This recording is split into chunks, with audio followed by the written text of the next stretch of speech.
पहले hand raise किया था, तो शायद वो अपनी बात कुछ रखना चाह रहे हैं। प्रवीण सर, या मैं दो तीन चीजें ऐड करना चाहता था जो बात की है अभी कमलेश्वर नाथ साहब ने और कन्नूभाई राठौड़ साहब ने। एक तो यह है कि जब हम एडीआर की बात करते हैं, ऑल्टरनेट डिस्प्यूट रेजोल्यूशन, मीडिएशन की बात है, आर्बिट्रेशन की बात है, ये सब चीज है मगर कॉस्टली बहुत है। ये आम पब्लिक के रीच में नहीं है। Arbitration has also become a very costly affair. दूसरी चीज ये आती है कि हम यदि उसके छोड़ के गरीब आदमी की बात करें तो एक्सेस टू जस्टिस के लिए हेल्पलाइन बनी हुई है and most of this helpline are not working properly. तो गरीब आदमी इस देश के अंदर न्यायालय, उसको तो बेटर है कि कोर्ट ना जाए। यदि ये कहें कि वो एक मिनट सर, मैं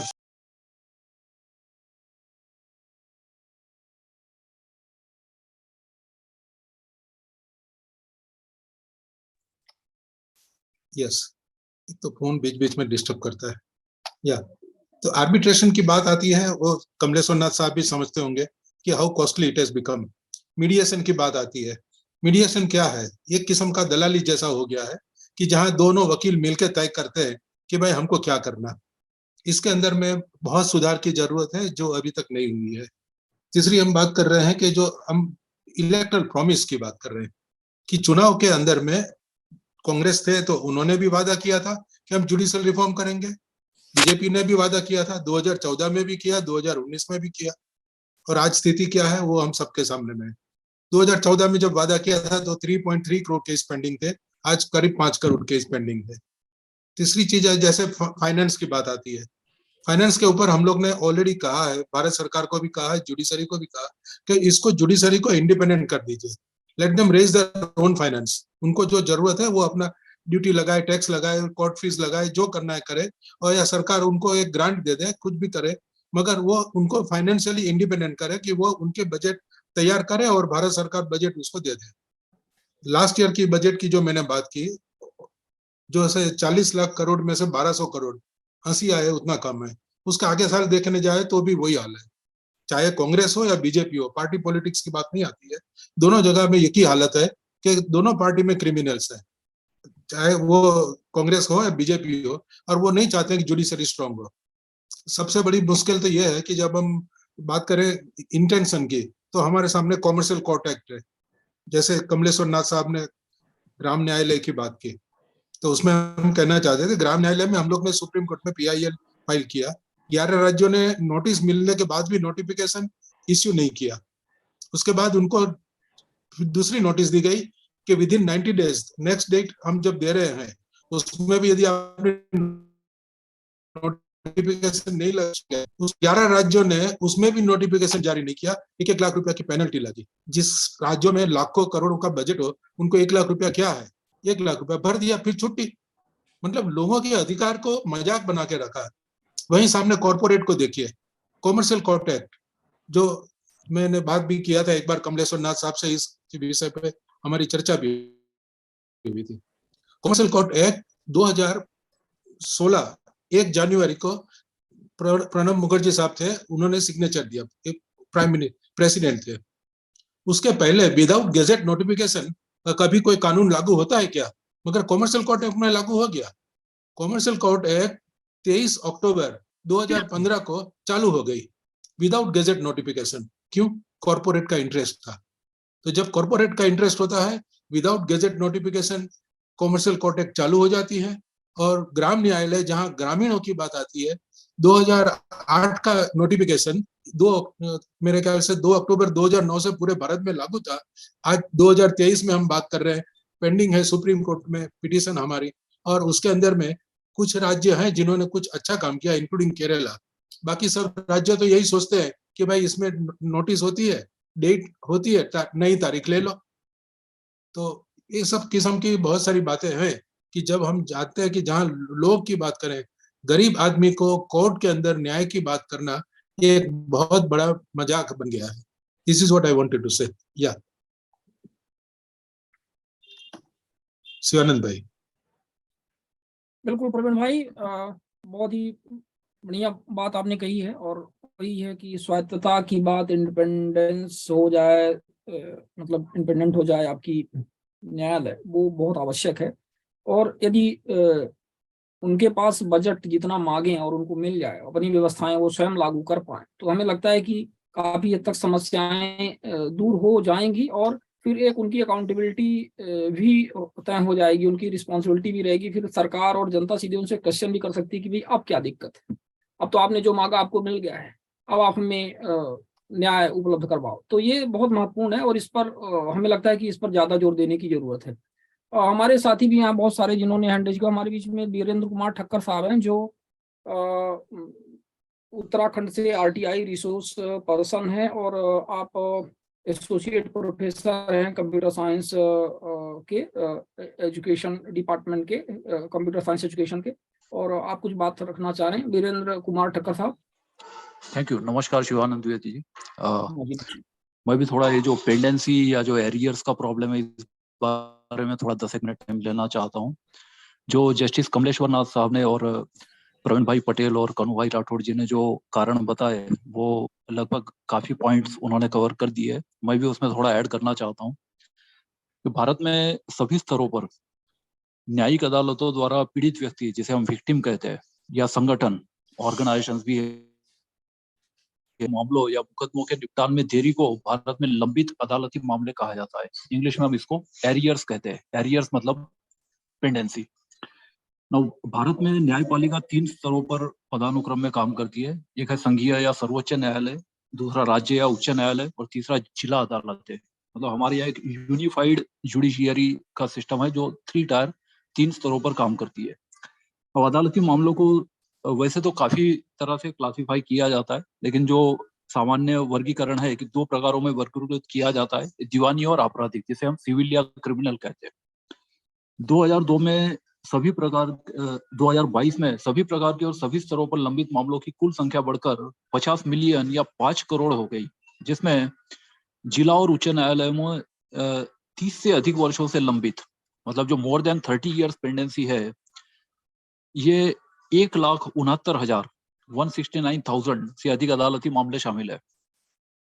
5 करोड़ मामलों में से करीब 4.3 करोड़ यानी 85% से अधिक मामले दिसंबर 2022 तक जिला अदालतों में लंबित है। मतलब लोअर जुडिशियरी में 85% है और हाईकोर्ट और सुप्रीम कोर्ट मिलाकर 15% है। सरकार खुद सबसे बड़ी वादी है कि जिसमें 50% लंबित मामले राज्य द्वारा प्रायोजित है, कि जहां पर डिसीजन आ गए लेकिन वो अपील केस में चैलेंज किया या इस तरह का, जैसा कन्हू भाई राठौड़ जी ने भी बताया। भारत में दुनिया में सबसे अधिक लंबित अदालती मामले हैं। मतलब इस मामले में तो हम नंबर 1 है पेंडेंसी के मामले में।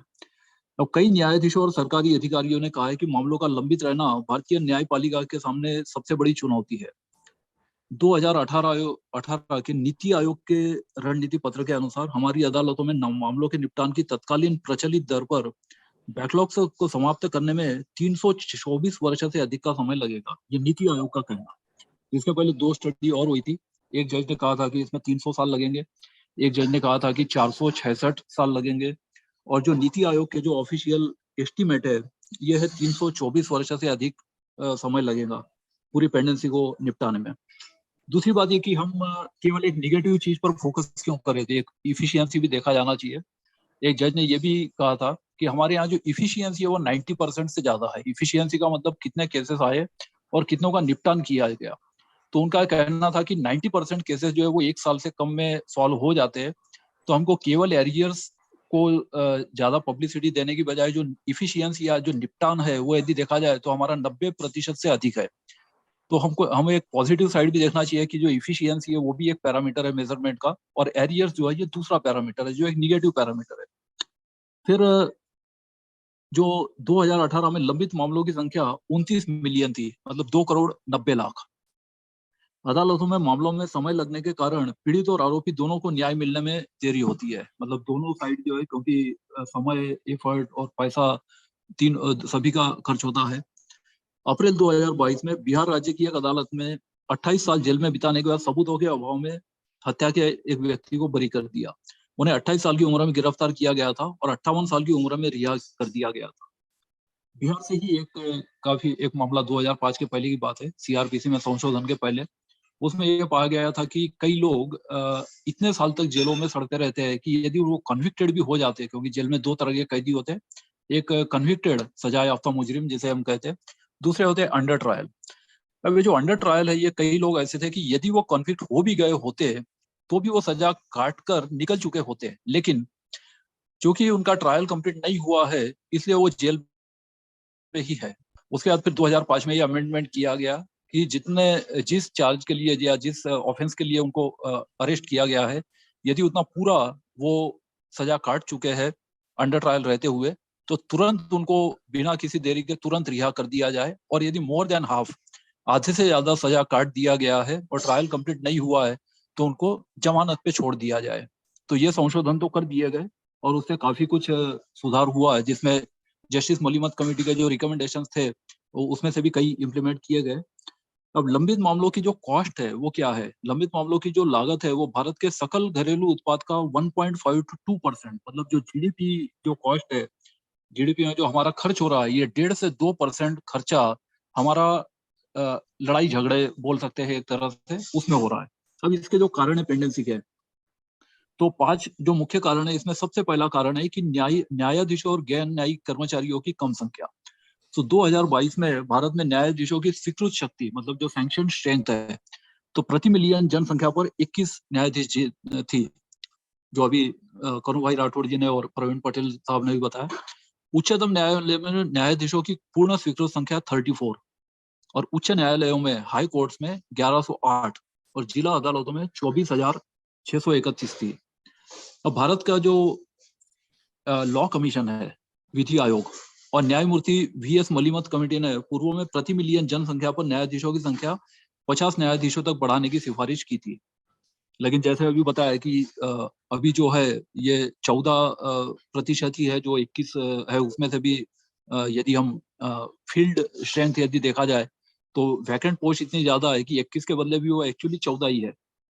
और भारत के सर्वोच्च न्यायालय के न्यायाधीशों की स्वीकृत शक्ति संसद द्वारा कानून पारित करके बढ़ाई जा सकती है, जो टाइम टू टाइम संविधान में संशोधन किए गए और वो बढ़ाकर वो संख्या बढ़ते बढ़ते 34 हो गई। फिर उच्च न्यायालय के न्यायाधीशों की स्वीकृत संख्या को उच्च न्यायालय द्वारा सिफारिश करके और संबंधित राज्य सरकार, उसके राज्यपाल और भारत के मुख्य न्यायाधीश और केंद्र सरकार द्वारा अनुमोदित किए जाने के बाद बढ़ाया जा सकता है। तो इस तरह से हाईकोर्ट की भी संख्या बढ़ाते हैं। जैसे इलाहाबाद उच्च न्यायालय का उदाहरण दूं तो पहले 95 थे, उत्तराखंड जब उसमें से बना तो वहां की स्ट्रेंथ से 9, उसमें भी 2 जगह है कि 2 बेंचेस है, जैसे 60 इलाहाबाद में, 35 लखनऊ में, और फिर जब डिवीजन हुआ तो 5 स्ट्रेंथ थी वैसे, तो 90 उत्तर प्रदेश के हिस्से में आए 5 न्यायाधीश, उत्तराखंड के हिस्से में आए 5 को बढ़ा के बाद में 9 कर दिया उत्तराखंड में।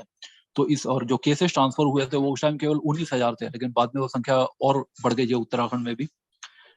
तो इसमें दूसरा जो कारण है वो न्यायाधीशों के रिक्त पद, ये हम सूचना आयोगों के लिए भी लागू होता है, जिसमें अंजलि भारद्वाज मैडम का केस सुप्रीम कोर्ट में पेंडिंग है। अब न्यायाधीशों की जो स्वीकृत शक्ति के बावजूद न्यायाधीशों की रिक्ति के कारण भारत में अदालतों में अक्सर पूरी क्षमता से काम नहीं किया जाता है, कि जो कैपेसिटी है उससे भी कम ये हो जाता है। 2022 में भारत में न्यायाधीशों की कार्यक्षमता प्रति मिलियन जनसंख्या पर 14.4 न्यायाधीश थी और 2016 में 13.2 से मामूली रूप से बदल गया है, मतलब थोड़ा सा बढ़ गया है, 13.2% से 14.4% हुआ है। उसकी तुलना में न्यायाधीशों की संख्या यूरोप में 210 न्यायाधीश प्रति मिलियन, यूरोप में ये बहुत ज्यादा है। संयुक्त राज्य अमेरिका में 150 है, और इसीलिए सिचुएशन ऐसी है कि मॉर्निंग में केस फाइल किया, शाम को जजमेंट लेके घर जा रहे हैं, इस तरह का भी कुछ जगह पर है। 2018-19 में कुछ राज्यों में 25% तक की रिक्ति के साथ गैर न्यायिक कर्मचारियों के पद भी खाली है, कि जो सपोर्टिंग स्टाफ जिसे हम कहते हैं, तो उसमें भी 25% तक की वैकेंसी है। अब इसमें जो प्रॉब्लम्स आते हैं, न्यायालयों में रिक्तियां समय समय पर सेवानिवृत्ति, रिटायरमेंट की एज पहले से ही तय होती है, इस्तीफे, निधन या न्यायाधीशों की पदोन्नति के कारण उत्पन्न होती रहती है, क्योंकि प्रमोशन से भी और उसमें वैकेंसी हो जाती है। अब जजों की लंबी प्रक्रिया है। हाँ बिरेन जी, मैं आपसे रिक्वेस्ट करूंगा कि थोड़ा इसको शॉर्ट करें, क्योंकि बहुत सारी अच्छा, चीजें तो ऑलरेडी ओके मतलब चर्चा कर दी है, तो मेन कुछ। हाँ जी, ठीक है। तो अब ये नियुक्ति की जो प्रक्रिया है ये भी सर्वोच्च न्यायालय के लिए अलग है, और सर्वोच्च न्यायालय में तो कोलेजियम की सिफारिश है, और उसमें भारत के मुख्य न्यायाधीश और उच्चतम न्यायालय के 4 शेष वरिष्ठतम न्यायाधीश शामिल होते हैं, जो 5 जज का कोलेजियम होता है। और राष्ट्रपति द्वारा नियुक्त किए जाने से पहले नामों को केंद्र सरकार द्वारा अनुमोदित किया जाना चाहिए। अब यदि उच्च न्यायालय की बात करें तो उच्च न्यायालय के लिए उच्च न्यायालय के कोलेजियम द्वारा सिफारिश की जाती है, इसमें उच्च न्यायालय के मुख्य न्यायाधीश और 2 शेष वरिष्ठतम न्यायाधीश शामिल होते हैं। मतलब इसमें 3 जज का कोलेजियम होता है और राष्ट्रपति द्वारा नियुक्त किए जाने से पहले राज्य सरकार के राज्यपाल, भारत के मुख्य न्यायाधीश और केंद्र सरकार द्वारा अनुमोदित किया जाना चाहिए। फिर केंद्र सरकार और राज्य सरकार न्यायाधीशों की नियुक्ति में भारत के मुख्य न्यायाधीश, उच्च न्यायालय के मुख्य न्यायाधीश और उनके कोलेजियम के सुझाव का पालन करने के लिए बाध्य है। अब इसमें जो एनजीएसी बना था, तो ये नेशनल जुडिशियल अपॉइंटमेंट्स कमीशन को सुप्रीम कोर्ट ने गैर संवैधानिक मान के वो एनजीएसी एक्ट और संविधान का संशोधन दोनों को निरस्त कर दिया गया। अब इसमें जो नया प्रस्ताव है वो ये है कि जो लोअर जुडिशियरी है उसके लिए कम से कम एक AIJS, all India judicial service, AIJS होना चाहिए, जो एनजीएसी से अलग है, क्योंकि एनजीएसी तो बना नहीं है, हो नहीं सकता है। लेकिन अखिल भारतीय न्यायिक सेवा या अखिल भारतीय न्यायिक संवर्ग एक बनाया जाए कि जिसमें ऑल इंडिया जुडिशियल सर्विसेज की स्थापना की जाए, ताकि निचली न्यायपालिका के जो रिक्त पद है उसको भरा जाए। तो ये अभी तक हो नहीं सका है और इसलिए ये राज्य स्तर पर अलग अलग जगह पर अलग अलग स्पीड से ये काम चल रहा है। और बाकी जो कारण है उसमें अपर्याप्त धन, जिसमें इंफ्रास्ट्रक्चर है, बुनियादी ढांचे की कमी, तो जो फंडिंग की भी कमी है, बुनियादी ढांचे की भी कमी है और कानूनी प्रक्रिया के दुरुपयोग, जिसमें सीआरपीसी और सीपीसी दोनों का दुरुपयोग ये कहा गया है।